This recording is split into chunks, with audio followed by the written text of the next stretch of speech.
Hey there, everybody, and welcome to this brief presentation on how to stop intrusive thoughts. I'm your host, Dr. Elise Snipes. So let's start out by defining what intrusive thoughts are. Intrusive thoughts, think intruder, they are like thoughts that you have that you don't want to have, and they can be a variety of different flavors, if you will. According to the Anxiety and Depression Association of America, intrusive thoughts are involuntary, often have no bearing on reality, and are perceived by the person having those thoughts as unacceptable. You have this thought and it's just like, oh, no, I would never do that. But it keeps coming back, or you're having this thought that you don't want to have. It's a thought that you want to get rid of.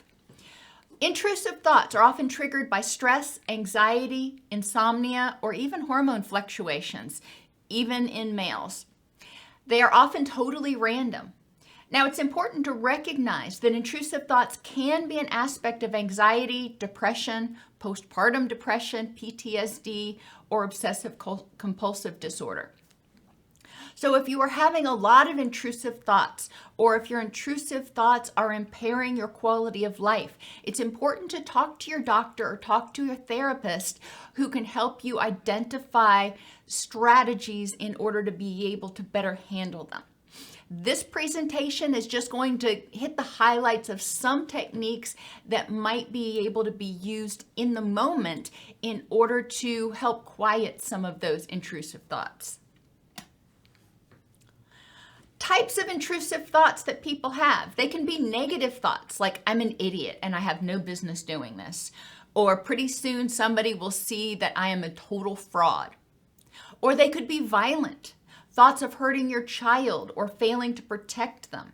Now, it's important to recognize here, a lot of women have intrusive thoughts or unwanted thoughts during the postpartum period.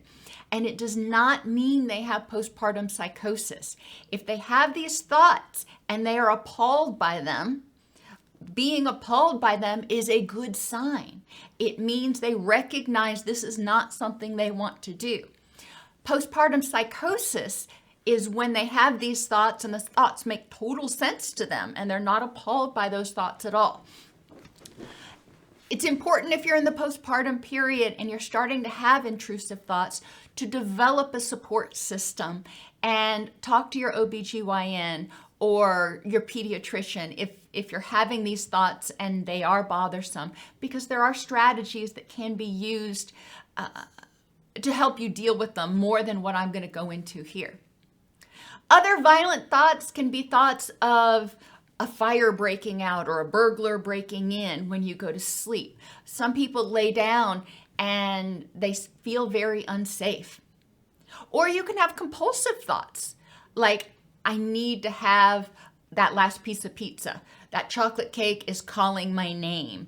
Or I need to have a cigarette or a drink or something else. Those are compulsive thoughts or cravings, which still fall in that intrusive thought category because they're thoughts you don't want to have, but they're thoughts that seem to not go away sometimes. So how can we handle them? Well, I encourage you to think of intrusive thoughts like a salesman. And we've all had the occasion where we have encountered salespeople that have been very persistent, if you will. So think of these intrusive thoughts like a salesman trying to get you to buy into something that you don't believe. And their claims really have no basis in reality. You know, you watch these infomercials and they say this pan will never stick and you get it home and it sticks. Or this cream will make you look 30 years younger. And you know good and well, there's no cream in the world that's going to make you look 30 years younger. So you know their claims have no basis in reality, but they're still trying to convince you of that.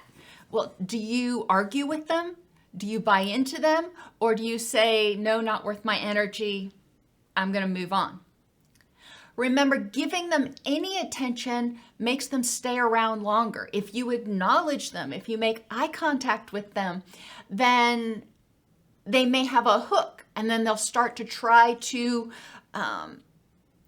connect with you, and they'll stay around longer. So instead of connecting with them, ignore them.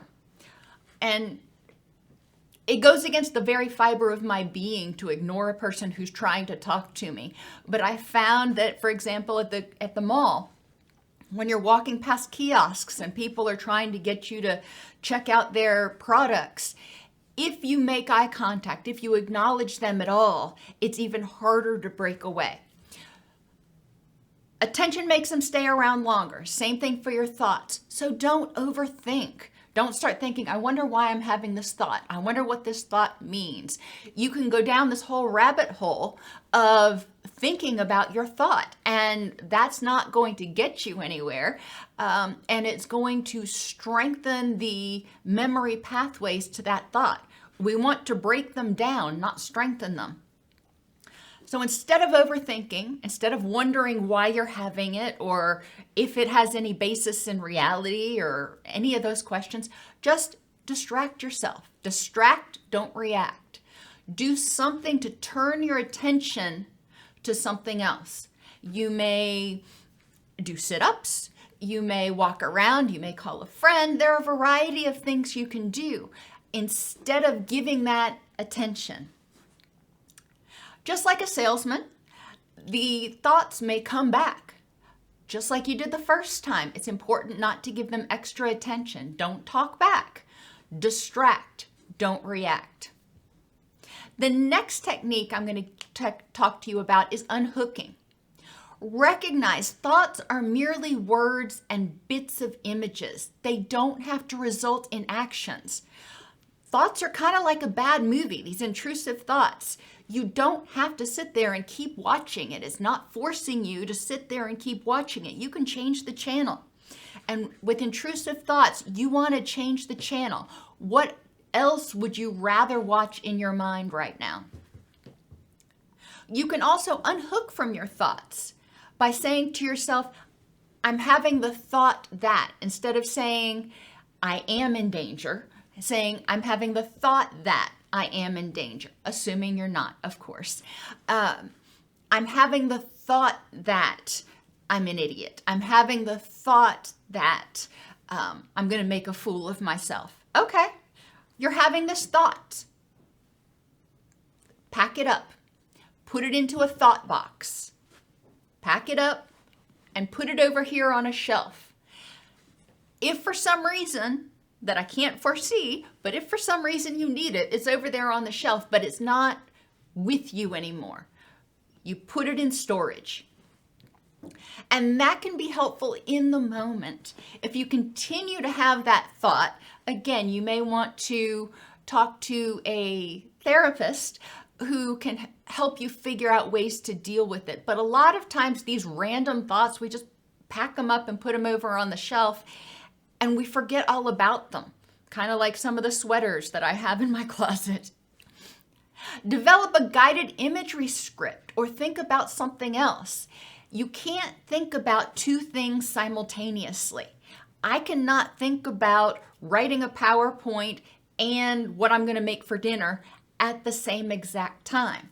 So if you're thinking about something else, if you turn your attention, and sometimes you have to forcibly turn your attention and say, no, I'm going to think about my vacation that's coming up. I'm going to think about what I'm going to do tomorrow. I'm going to think about something else.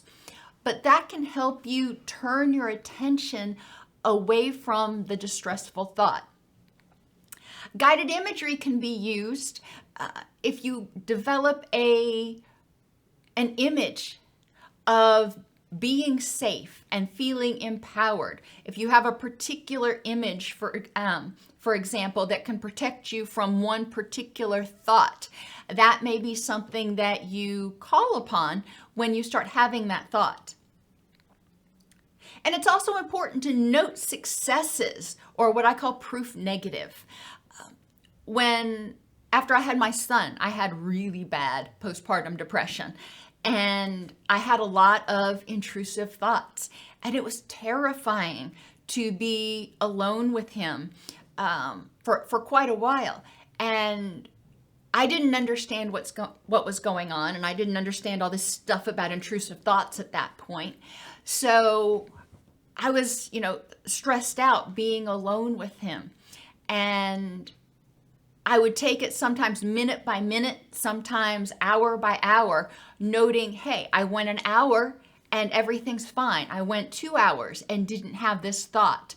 When I would start having those thoughts, I had distraction techniques. I would call a friend, or I would call my husband, or I would put the baby in a stroller and we would go out on a walk. I had a variety of different things that I could do in order to get out of that situation, break that thought loop. But then I would start looking back over it and recognize how many days that I had him in my life that things had gone just fine.